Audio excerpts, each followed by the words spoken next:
Hey, everybody. Welcome to another episode of the Catholic Talk Show. This is Ryan Delacrosse. I'm here with Father Richard Pagano. Yeah. And Ryan Scheel, the knower of things, the drinker and knower of things. That's it. He drinks and knows things. Yeah. A little bit more knowing than drinking lately. Yeah. Good for you. Good for you. Yeah. Today, we're going to talk about Catholic prophecies of the end of the world. Apocalyptic prophecies. Are you tired of all the end of world talk yet? Because no. No? Well, we've got something for you.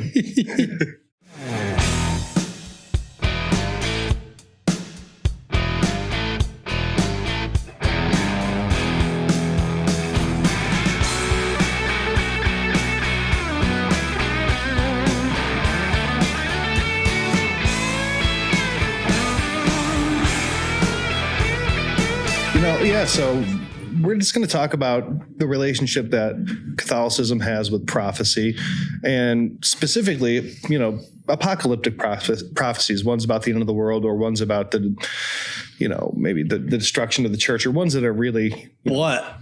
Jesus says you will not know the time. So how do you do that in juxtaposition to what Jesus said? Prepare. I don't know. That's what we're going to talk about. Mm-hmm. Oh, well, I mean, that's a legitimate question. It is. Are you going to? Okay, that's what we're going to. And then legitimately, like Ryan, I'm not giving it all away right now. Yeah, let's not jump right all the way into the deep end. Well, that was a Catholic talk show thing. What is prophecy even for? So that's we're going to get into some good prophecy, stuff. And then there's prophesying the end of the world, right? Because there's prophets that are in the Old Testament. The office of the prophet. Yeah. Mm-hmm. Yeah, that's a Jewish tradition. It's one of their books of the Torah. The Torah, yeah, yeah. The not the Torah, yeah, the Torah. Not so in the Old Testament. That's more. Torah is the first five books. That's the Pentateuch. Yeah, the Pentateuch. These are the books of the prophets. Mm-hmm. Yeah, it's different. Malachi and Amos and Elijah. Yeah, exactly. Jersey Mike. Where we just had our subs. They were so good. I prophesied a roast beef sandwich. I prophesied that you guys are going to be sleepy in 45 minutes. I'm feeling it, man. That's why I'm drinking this coffee. Out of your really fine Catholic Talk Show mug, which is not available on CatholicTalkShow.com, but you should go to CatholicTalkShow.com to make sure you subscribe to us. You can follow us on Castbox, Stitcher, Delacrosse, Google Play, and iTunes. Catholic Talk Show. CatholicTalkShow.com. We're in the Cast Media Studios. Give them a shout out in the Hollywoods. This may get a little delirious, guys. So we just want to kind of prep you.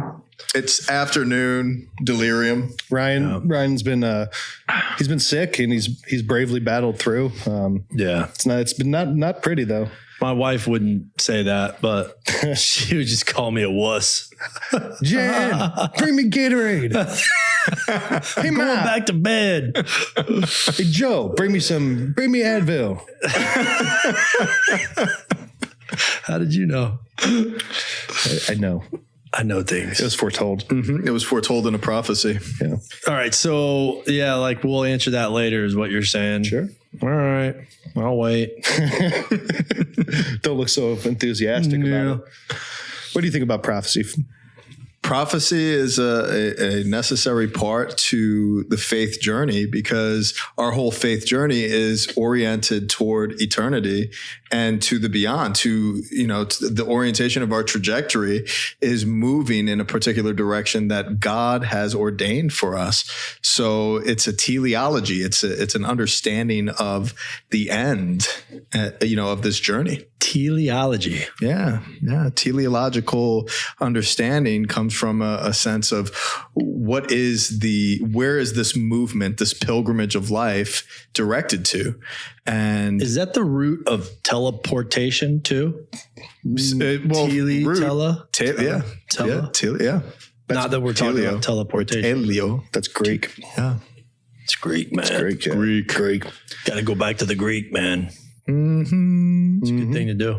It is. So what prophecies are we talking about? Are we talking about like private revelation? Are we talking about scripture? My hope is we get into all of it. Okay. But I got a couple ones that we'll bring up that will hopefully foretell other conversations that we'll have. Okay, great.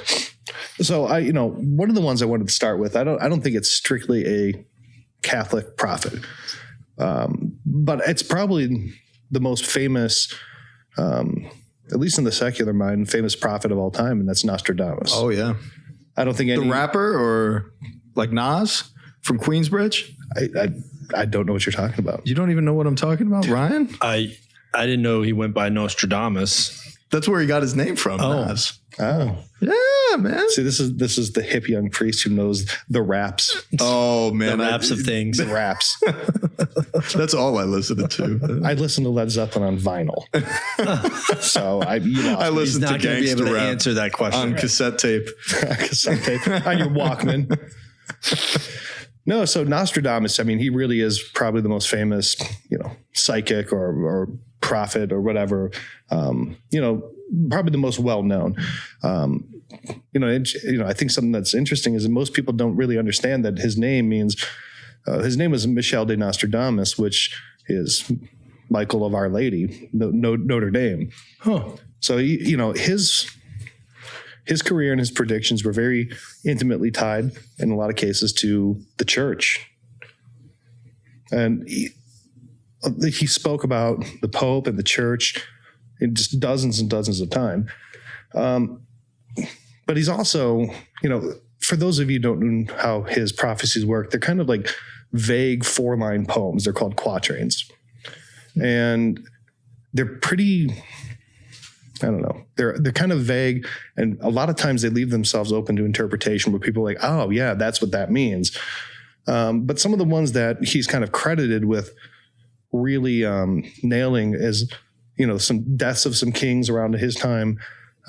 He's really one of the more famous ones is he's credited for predicting Hitler. Really? Mm-hmm. In a poem? Well, in one of his predictions, he wrote his predictions in 4-line quatrains. Gotcha. Like, for example, the young lion will overcome the older one on the field of combat in a single battle. He will pierce his eyes through a golden cage. 2 wounds made one, then he dies a cruel death. Prediction. It's prediction. Death of Henry II. Henry II. So what happened in that case was Henry II was the old lion, and he was in a jousting tournament. And on the field of combat in single battle, which is a joust, and he will pierce his eyes through a golden cage. Well, he was jousting the tip of the Joust? Is that what it's called? Yeah. Joust. It's got to be. The horse is in a joust. Well, you don't call it. It's a horse. You don't call it queuing when you play pool, Sometimes. Queuing. Yeah. I guess. Yeah, I mean, dude, your cue poked me in my eye. Yeah, but you're playing pool, not cues. Queuing, whatever. So his joust. Okay, well, Yeah. The joust came up and poked the joust him in the eye. broke in half and went through his cage, his mask, and poked him in the eye What? and died. How long was that before it happened? So that was like 30 years after Nostradamus died. Wow. So that's one of the more that kind of really, popular. That really kind of kickstarted his credibility. Now he was famous in his lifetime. He had been a doctor during the plagues, and he was a plague doctor. Remember, with those big long masks and everything. His family died of the plague. So then after his family died, he kind of ended up becoming a doctor and a mystic to various courts, throughout Europe. But that prediction, the Henry II one, was really one that after his death kickstarted his infamy, I guess. So people started looking at his writings more. Right. Like, oh, this guy might know something about me. So he's credited with predicting Napoleon. Like his conquests. Well, just that Napoleon would be a thing, Something about a short guy. Napoleon wasn't really that short. He wasn't. It's like 5'7". It's not short. No, it's actually pretty tall for the time. It's just the British kind of Gotcha. some talking some smack about him, getting in his head. Yeah. Like, you short, Napoleon. Think about that. What do you think about that, Napoleon? You're short. What are you going to do Where the now? Napoleon complex comes from. Yeah. But he wasn't even that short. I don't know. 5'7" is not short. Yeah. It's all mental. The Great Fire of London, 1666, a fire kind of burnt down all of London. And one of his things is said, the prediction that he wrote in the 1300s is, the blood of the just will be lacking in London, burnt up in the fire of 66. The ancient lady will topple from her high place. Many of the same sect will be killed. Well, in 1666, fire kind of burnt down almost all of London. So he wasn't a Catholic, but No, he was a Catholic. Oh, okay. He was very Catholic. Okay. His name is Michael of Notre Dame, Michael of Our Lady. Gotcha. But he wasn't like, clergy or anything. Right. Napoleon said Pau-ne-Laurent, which are 3 cities in France. Pau-ne-Laurent, more fire than blood, swimming in praise. The great man hurries to the confluence. He will refuse entry to the magpies. Pampum and Durance will confine them. But Pau-ne-Laurent, Napoleon. Oh, wow. Yeah. Let's see. Hitler. Beast and ferocious from hunger will swim across the rivers. The greater part of the region will be against the Hister, which the great one will cause to be dragged in an iron cage when the German child will observe nothing. But then again, the Hister is a river in Germany. So a lot of times his predictions are kind of just people grabbing and They're looking. cues Right. that you can grab and extrapolate from. Right. Extrapolate. But he did. What are you Googling over there, Rich? I'm looking up this one on the French Revolution, man. This is pretty fascinating. It's listen to this line. It's from the enslaved populist songs, chants and demands, while princes and lords are held captive in prisons. These will in the future be headless idiots, be received as divine prayers. And I can't help but think, like, maybe this was a prophecy for Les Miserables.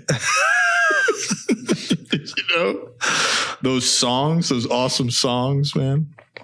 Marius, wake up. What's wrong today? You look as you've seen a ghost. I've never Some wine and say, what's going on? I've never seen the movie, but I've seen the clip where whoever the dude Russell Crowe's playing commits suicide. And he's just sitting there singing, and then he jumps and he's jumping into a river or something, but no, like he bounces off of stuff. I'm like, that is incredibly too graphic and unnecessary. It is pretty bad CGI. It took a moment that I assume, not having seen it, was supposed to be dramatic, and made it kind of funny. I cried during that. Oh, of course you did. Dude, you cried? Valjean, at last. We see each other plain. Stop. Monsieur le Maire. Nostradamus had a prediction about this. About me singing right now? Yeah. How does it end? It's not good. We stab ourselves in the ears. Well, I will continue. The young lion will get stabbed in the ear through the golden cage.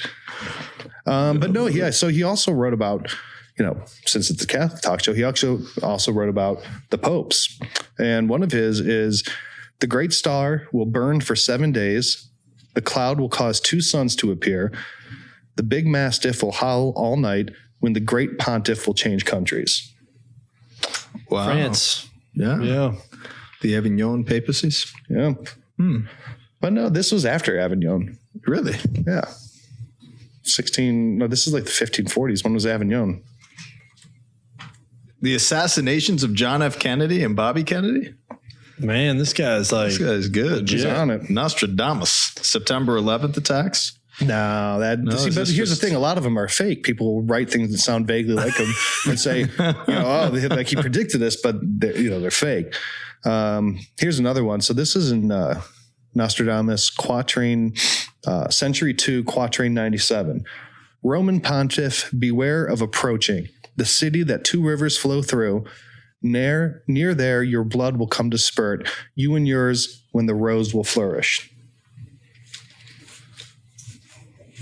I don't know what that means. I don't either. Doesn't sound good for the Pope, though. No. Like, stay away from 2 rivers, I guess. Like, Pittsburgh's fine. That's 3 rivers, right? 3 River Stadium. Yeah. Yeah. So, Pittsburgh's cool, but 2 rivers? So we're not getting to an end on this. We're just saying that that's what he said. Yeah. But I think, with a lot of prophecy, that's the thing, though. is that it's just kind of open-ended, and they say something that sounds vaguely cryptic, put some words in there, and then if it comes true, people are like, see, he predicted that. And left to the imagination of man. Now, so he predicted that in the 1350s, and then, I don't know, a pope eventually gets hurt or something, or bleeds somewhere in a city with 2 rivers. They're like, he predicted that. Did he really, or did he just kind of get lucky? Did he leave enough for extrapolation? Mm-hmm. Yeah. Some of them clearly he had an effect in his generation as well as a seer. He was a physician, but he's also looked to as someone who was very prophetic. And we have people like that in our own generation and, our own communities and different churches, that people, when they speak or when they pray for you, it's like, wow, that was pretty deep and insightful and prophetic. But there are false prophets. There's false prophets that are explained in the scriptures as well. So to delineate between what is true and authentic prophecy and false prophecy is important. Yeah, I'm going to fall in the camp where I think Nostradamus is not true. Mm-hmm. It's interesting. It's very interesting to read about, but I think it's just a lot of looking back and finding things that fit, I mean, when you and look trusting that history repeats itself, or pretty much, or that Napoleon. Okay, 3 cities in France, Napoleon. Okay, that fits. It was Napoleon. Well, it doesn't really say anything, Right. But it's going back and trying to find things. And I think a lot of prophecy is like that. It's just so open-ended that when it happens, people are like, oh, look, it was predicted. But not. Well, when Jesus repeated some of the things, it was from the prophets, right? He repeated stuff he was fulfilling. The prophet Isaiah. See, but Jesus was actually fulfilling prophecies. There's a big difference between fulfilling this is and fulfilled in your hearing, right? Yeah. So, and he rolled up the scroll of Isaiah, but it's like his manifestation is not prophecy in nature, like Sheila's saying. He's the fulfillment of the law and the prophets, and he manifests that in his own body. What a kind of boss move that was! He just rolls up into the synagogue and reads. He's like, you hear that? Yeah. That just happened. Yeah. Out. Yeah. Microphone drop. And here's this 30-year-old guy. They had microphones back then? Oh, yeah. Wow, man. Yeah. I didn't know that. It's out of a femur of like a wild beast. It's a shofar. Shofar, yeah. Shofar drop. Such a cool shofar drop. Yeah, I like that. The guy we work with actually plays a shofar. Really? Yeah. Yeah, a kid that I know back in my diocese does as well. It's pretty cool. Oh, it's a great sound. Yeah, is it hard to play? It's not real. I mean, it's a ram's horn. I mean, how hard could it be? And also, how easy could it be? You got to perch your lips, Ryan. I don't know. I hear shofar music's making a really kind of big comeback. Yeah, it is. Nas was using it, actually. Nas was, yeah. Nostradamus predicted that Nas would have a shofar. That one I believe. That one. Now you're sold. I'm sold. No, so he actually believes in Nostradamus. That's it. I'm flip-flopping. So, I wanted to bring him up because that's kind of, I think we'd be remiss if we didn't talk about Catholic prophecies. And he's a pretty popular figure in history. Yeah. He's no Nas, but. Yeah, he's no Nas, definitely no Nas. Yeah. Shout out to Queensbridge. Try it. Who you got next? So this one I think is really, it's very similar, and this ties in why I wanted to bring up Nostradamus, because this one is actually from a Catholic saint. And it's very similar in methodology, where it's short phrases that could then in the future be interpreted. Now that's the prophecy of Saint Malachy. Have you heard that? Oh. So Saint Malachy was a Irish priest and bishop. And he went to Rome on a pilgrimage, 1139. It's a long trip from Ireland. Yeah, and this was like before planes. I know. Yes. Dude, we had to fly to Ireland, and I thought that was ridiculous. And it was like 8 hours. Yeah. Whew. And I was like, oh, this is terrible. I sat there in my slippers and like watched TV and ate. St. Malachi probably got there in 2 months. Yeah, 2 months. He's like, that was pretty easy. That wasn't bad at all. That was like the best trip ever. Yeah, I really like the peanuts. I mean, I only got stabbed 3 times. Got like 4 bouts of dysentery. This was great. Got lost a couple times. Lost, yeah. Oh my gosh. Oh man, we're such tender feet. Yeah, I know. So anyway, Saint Malachy, he gets to Rome after his pretty solid journey, right? It went pretty well. We can only assume. Mm-hmm. And upon seeing Rome, he reportedly had a vision where he predicted every pope that would happen until the end of time. Come on. Yeah. You got it. Like, did he, like, really? Yeah. So he's Seriously? I don't believe you. I don't believe you're prophetic about the prophetic thing. I'm telling you. So this was in the year 1139, and he reportedly predicted every pope until the end of time. Okay, so did he give you a list? He did. Has it worked out? Well, we're about to see. Now, there's a lot of them that did work out really, really closely, like John Paul II. So if you went and you look at from the time that he made the predictions and lined up subsequent pope with line, the one that would line up with John Paul II is, let me see if I want to make sure I get this right, De Labore Solis, which means of the labor of the sun. No, it's not close. Well, so in those times, they called an eclipse the sun going into labor. Right. John Paul II was born during an eclipse. Oh, man. His funeral happened during an eclipse. Okay, so you're saying 50 or 40 popes he predicted. So why does a pope, like, he gets up there and he's like, well, I got to do this because, Saint Malachy said so. Well, yeah, but I mean, some of the things, how could you, like how could you control the eclipse of the sun? Right. And, some of them, yeah, you can. I get it. But like Pope Leo, Pope, whatever. It's like, they're just like, yeah, I'll be Pope Leo. Oh, dang it. You got me. I've looked through this before, a while back, and some of them like struck me like, wow. So and then other ones, it's like, well, okay. John Paul I. Do you know what his was? Latin for of the half moon. And he was born in a half moon. From half, he tried to moon somebody and only one. No, from half moon to half. Ryan just so irreverent. I know. He reigned as pope for a month from the half moon to the half moon. Oh wow! Right. That's pretty legit. Paul VI, Flos Florum, flower of flowers. His papal insignia, a fleur de lis, which is a flower with flowers. So he didn't prophesize the name that they chose. No, he has this sort of same thing that Nostradamus did, where he's like writing stuff down. John the 23rd, pastor at Nottawa, which means pastor and sailor. And John the 23rd was the pastor of Venice, which is the marine city, the home of gondolas. That's pretty cool. Pius XII, pastor Angelicus.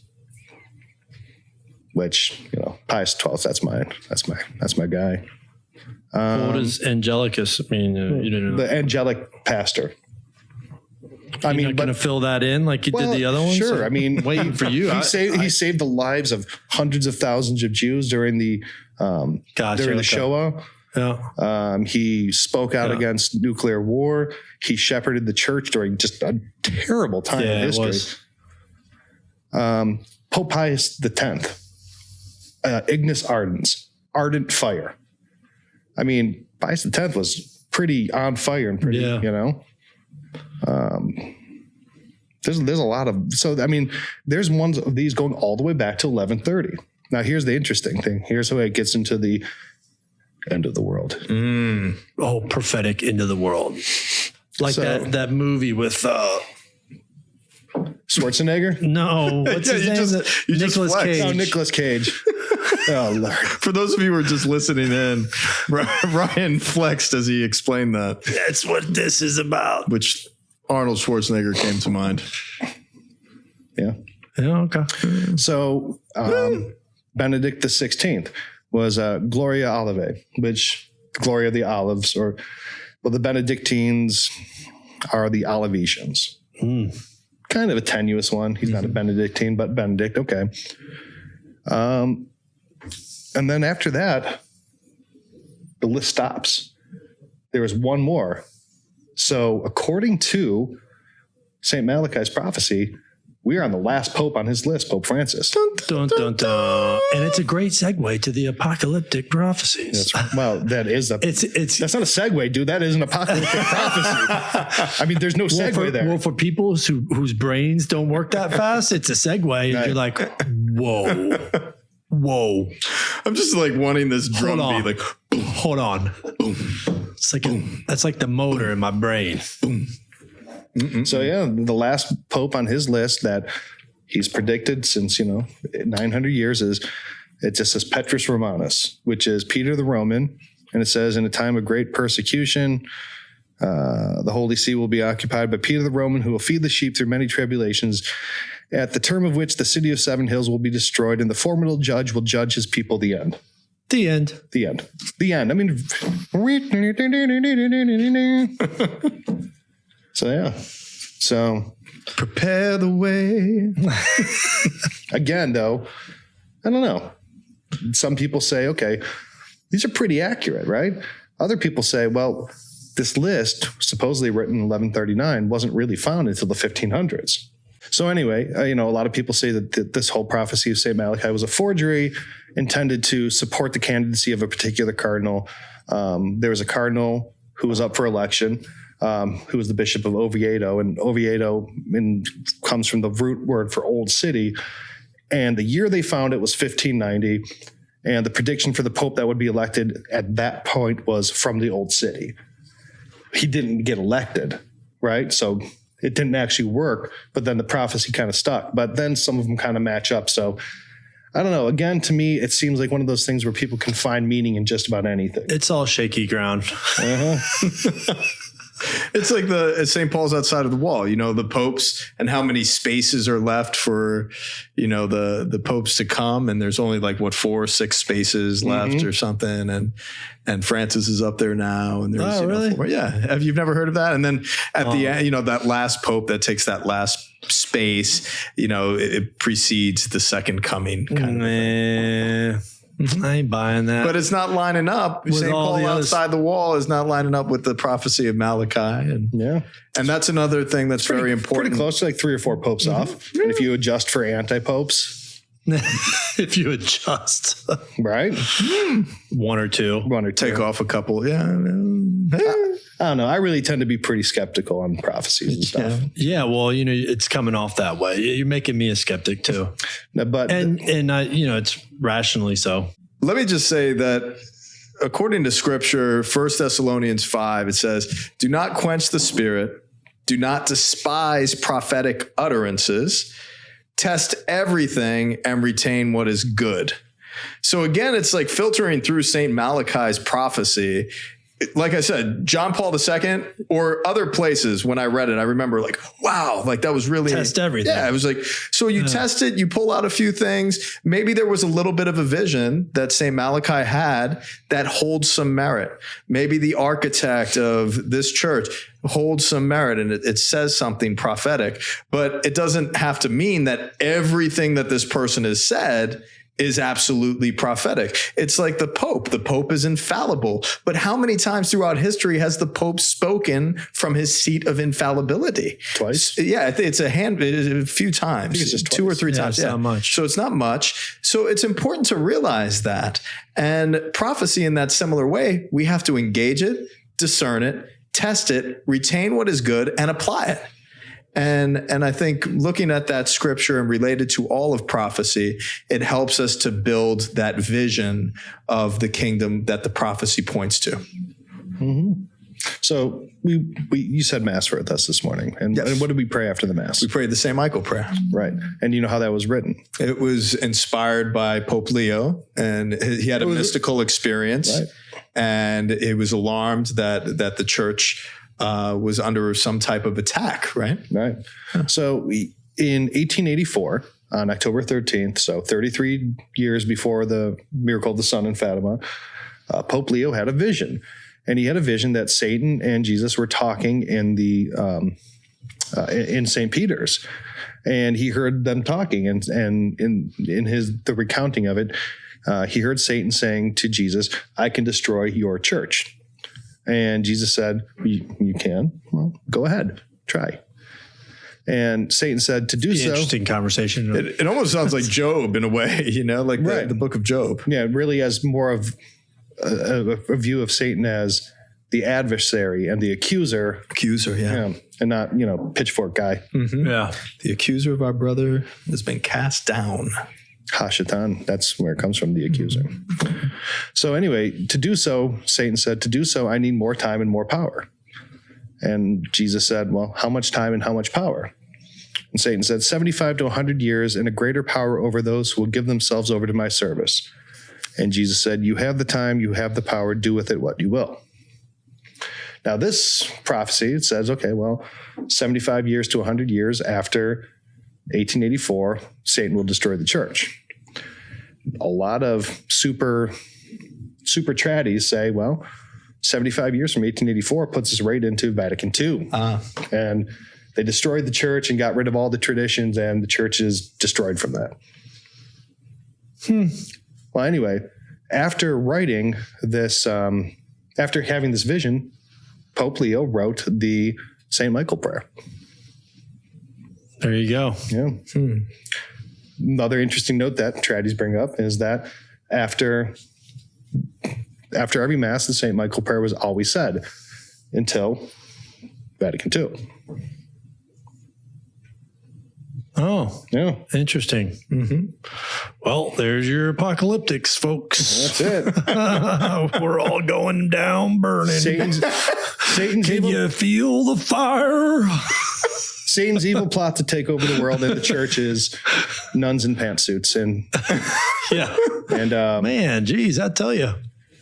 And yeah, to not be overwhelmed by fear, but to really establish yourself in the word of Jesus. Clearly, Jesus in this interaction with Satan does not back down, speaks from a very confident power in that omnipotence that is properly Jesus. There is no greater power in heaven or earth that every knee must bend and every head bow and reverence the name and the power of Jesus. So there's no worries whatsoever when it comes to the church that Jesus established upon the apostolic roots of our faith. And though Satan may try and every type of demonic power may come against it, it is going to stand the test of time. And that's what Jesus is saying.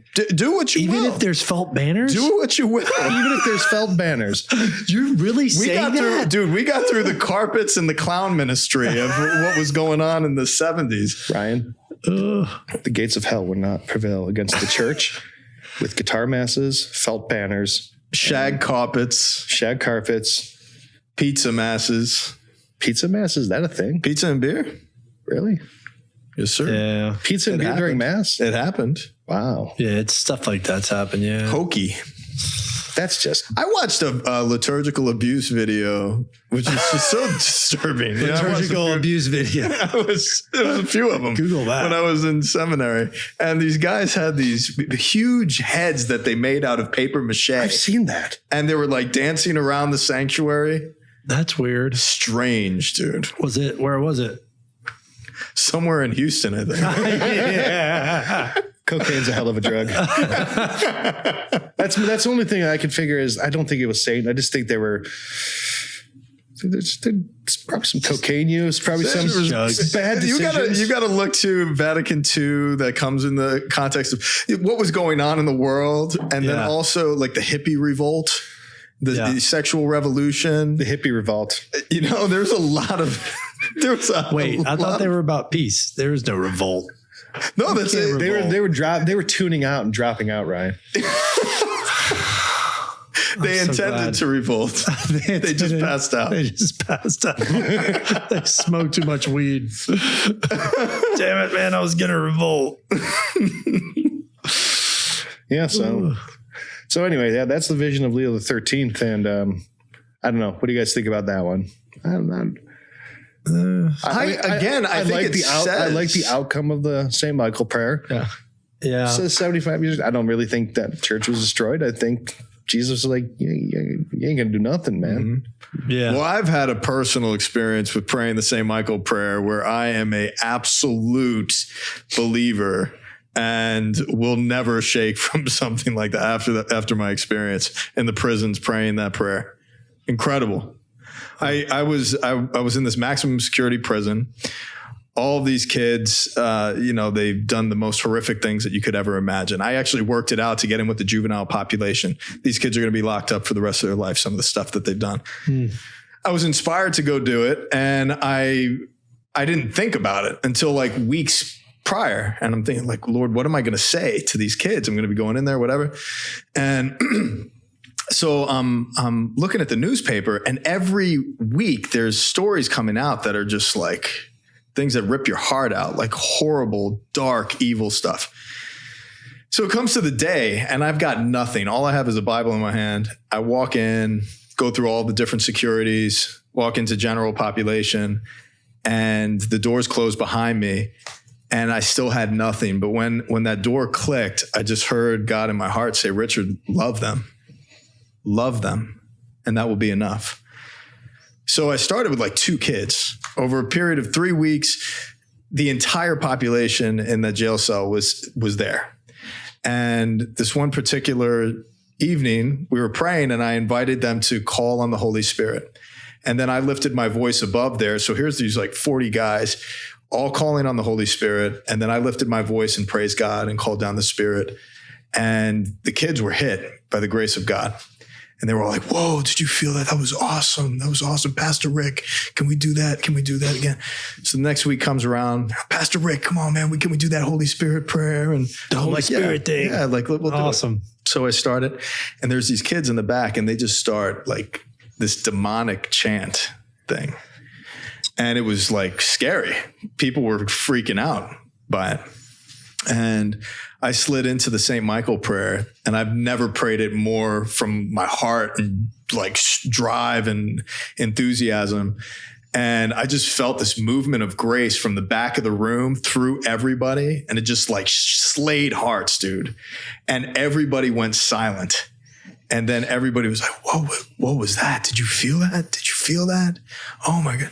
So from that moment on, I've never seen St. Michael manifest in grace in front of my eyes like that. And no doubt, the power against evil rests in his shield, man, and his sword. Just a powerful intercessor, archangel. Yeah, I didn't know that came to us 150 years ago or whatever. 1884. Yeah. So it's a good story. Yeah, but dude, like, okay, this is after Vatican II, right? How is St. Michael still at work? Huh? What's up? What are you going to tell me? Prophecy now? What are you going to tell me? Satan. So now here's Saint one that I Paul. don't doubt. That's Our Lady of Fatima. Oh, yeah. Now, Our Lady of Fatima, really, that was a very, very prophetic. Yeah, like communism and the rise of, great world wars. yeah. She predicted, the fall of Russia and, all that. And specifically said that if things don't get better, there'll be a second and worse war in the pontificate of Pius XI. And sure enough, there was. So, it predicted World War II and everything. It's very, very, very, very accurate. But then there was the third secret that she gave. Now that's where things got all crazy. Yeah. Because it was sealed and it wasn't to be delivered to anyone except for the Pope. So everyone's like, well, what is this third secret? Some people said it's like the kids had it, or they were now adults or something. Well, the two Martos, Jacinta, they passed away young. Yeah. The third one, Lucinda dos Santos, Lucia. She became a nun, and she gave it, and it was locked away. It was in a sealed envelope.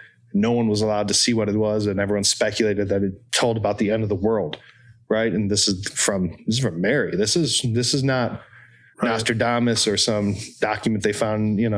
This is right from Mary. Then it was finally after John Paul was shot in the assassination attempt. He asked to be delivered that third message, and he read the prediction himself. And the prediction was about a pope or a bishop in white getting shot.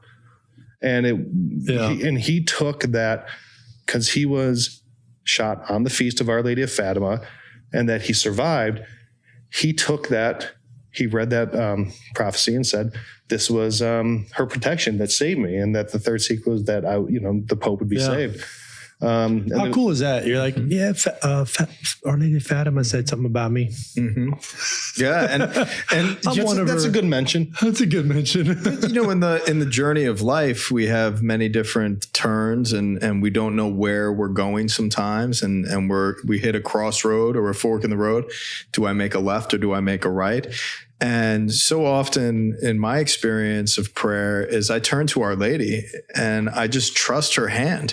She is the immaculate woman, the mother of God, who has manifestly accomplished the will of God in such a beautiful and serene way.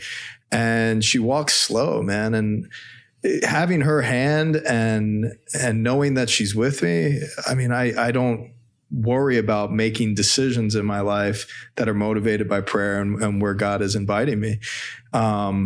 But it's a slow walk. And I think of John Paul II. I can't even imagine after this experience to have the prophetic affirmation of his totus tuus, his motto of entirely yours, Blessed Mother, and seeing how she did guide him through a very difficult moment of an attempt at his life. Yeah.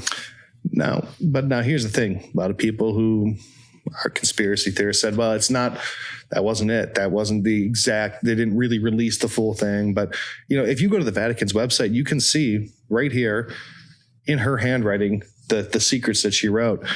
And the third message is, let's see, and this was released by John Paul II and Benedict when he was, Cardinal Ratzinger. And she said, so why did she release it?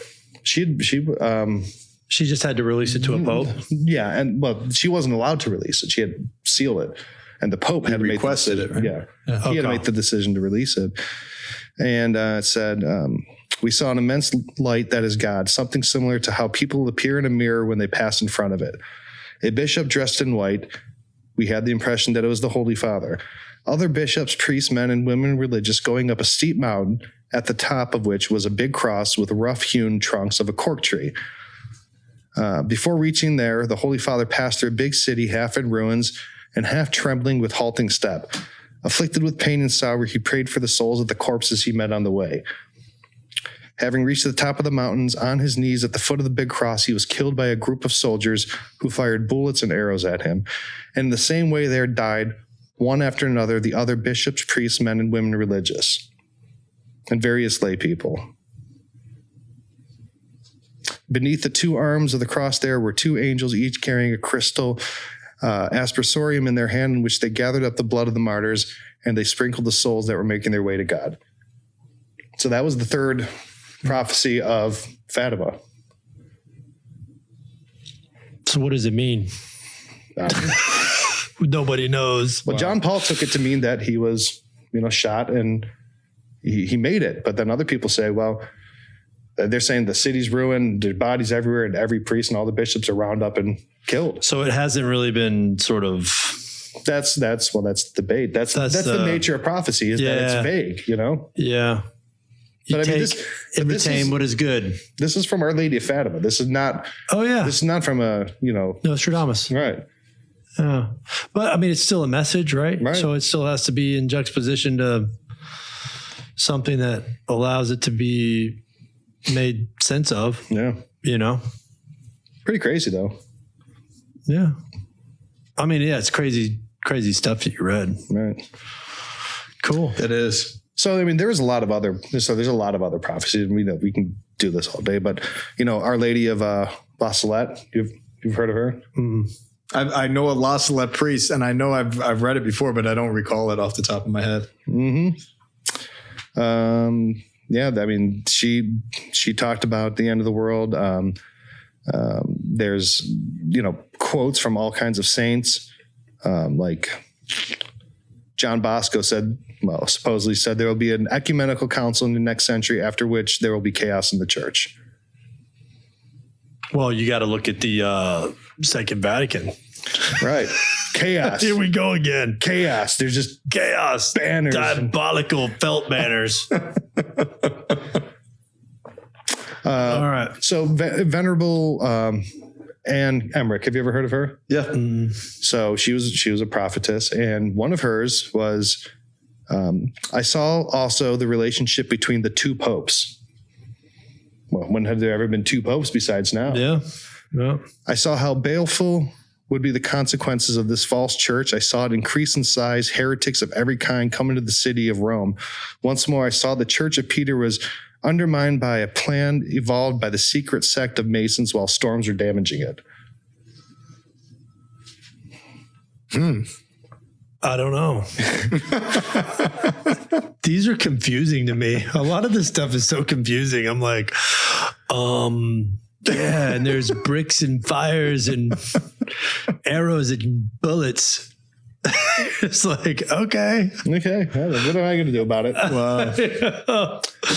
Yeah, left to all of it. I think that's the question. Serious, What am I going to do about it? I mean, yeah, I want to get excited about it, but I'm like, don't know what it is. You guys have heard of Isaac Newton, right? Yeah. So Isaac Newton, one of the best mathematicians ever. Well, what people don't know is, aside from, figuring out gravity, he also spent like most of his time doing math, trying to figure out the date of the end of the world. And he came up with either using math, either 2034 or 2060. What about there's another what about Y2K? dude? There's like somebody saying there's like the end of the world. They make a lot of money off They that do. stuff. Well, it's been through every generation, man. Did they have a mathematician figure out how much money people make when they figure it out? Well, St. Paul himself in the literature in the New Testament, he was under the impression that the end times were within his time frame. So, and it's true. There's been so many things like the Left Behind series. Look how much money that made off of, my goodness. Or any. That's the one that Any Nicolas apocalyptic Cage movie. Yeah, apocalyptic movies that have been going on for decades, because people bank on that type of fear and it's intrigue. It is. It's intrigue. But left to all of this stuff, you sit there and you return to that scripture that I mentioned before. You test these things, you glean what is good. Not what captures you in fear, not what cripples you, but something that you can glean from the good so that you can figure out what you need to do. And what you need to do is prepare and be the very best person that you can possibly be to live that mission of Christ, to live that prophetic nature of your call as a baptized member of Christ, to live that prophetic voice in your communities, in your families, in the places where you work, in your churches, and to continue to move forward in the gift of faith that's been entrusted to us. Yeah. Every year some guy comes along like it's the end of the world. You hear about it literally every couple months. And it's so funny. It's my view on prophecies of the end of the world, it really is. And we talked about this at the beginning and you said it, no one knows. No one knows. It's our fascination with the temporal reality that we live in. Mm-hmm. That's the same thing that Saul, in the Old Testament got in trouble for. He didn't trust God and he wanted to look behind the veil. So he rode out to the witch of Endor to try to get the future told to him, because people don't just trust God and just say, well, it's going to happen when it happens and there's nothing I can do about it. And people are always trying to get behind the veil and know things that they shouldn't know. And it's a waste Gnosticism. of time. Right. Speaking of Gnosticism, we've got a question for you. Oh. All right. So we're wrapping up. All right. So this one's going to be thematic. Okay. This is the Inquisition. I'm going to have a sip of coffee. No coffee. Put the coffee down. No stalling, no coffee. All right. Spilt it on my pantalones. So we already brought up that. I mean, I think we're in agreement here that most prophecies, they're only good for so much, and most people read into them more than they should. Right. I mean, Jesus himself said, "No man shall know the day or the hour." Right? Correct. So, what if you took how many people on Earth? What? 7 billion? Yeah. What if each one of them picked one date from here till now, till 7 billion out? And each one of them picked a date, and then kept doing that. Eventually, someone would land on the right date at the end of the world. Like a lottery almost. Right. which would make him a prophet. Would somebody, the lottery prophet. Would somebody know the date and the hour? Oh my God! From a state of omniscience, absolutely not. From That's a chance, right. from chance and certain, yeah, maybe like like my father's been playing the lotto for as long as I know. He had shoe boxes filled with lotto tickets. I mean, yeah, I mean if you play as many numbers, he literally did. Oh my God! It's like playing for that many years. Now, Pop, if you win the lotto, you got to take care of your son, and I'd like to do some interesting stuff like build a vocations platform for a couple mil. You know what I mean? Like, but I'm serious. Like, it's going to be out of mere chance and happenstance and luck if you select something like that. Yeah, but they would have gotten it right. They would have guessed the right time and hour. I'm with Father Rich on this one. Omniscience? Did they do it out of omniscience? They didn't do it out of omniscience. Well, what? Okay, out of a spirit. So in vain of this talk today, this episode, out of prophecy. He said, "You will not know. You will not know." So those people that select that day, that doesn't mean they knew. Comes that like day. a thief in the night, bruh. All right, I think that's a fair answer. It's a fair answer. That's a good answer. Yeah, I'll take it. How appropriate, though. Yeah, the question that was good. That was a thematic. Yeah. Like the first time we've ever done that. Yeah. I like that. Just trying to keep it all, put together. In the same vein, man. I'm trying to keep it all like that. Like this. Yeah, right there. This. Well, cool. You guys ready to wrap it up? I think so. Let's do it. I hope you guys are having a beautiful day. Thank you for joining us and spending your time with Catholic Talk Show. We love being here with Cast Media in LA. Remember to join us and subscribe. Give us some feedback and definitely give us some ratings of 5 stars on whatever platform. We love you guys and we'll continue to journey in faith together. All right. Peace. Bye.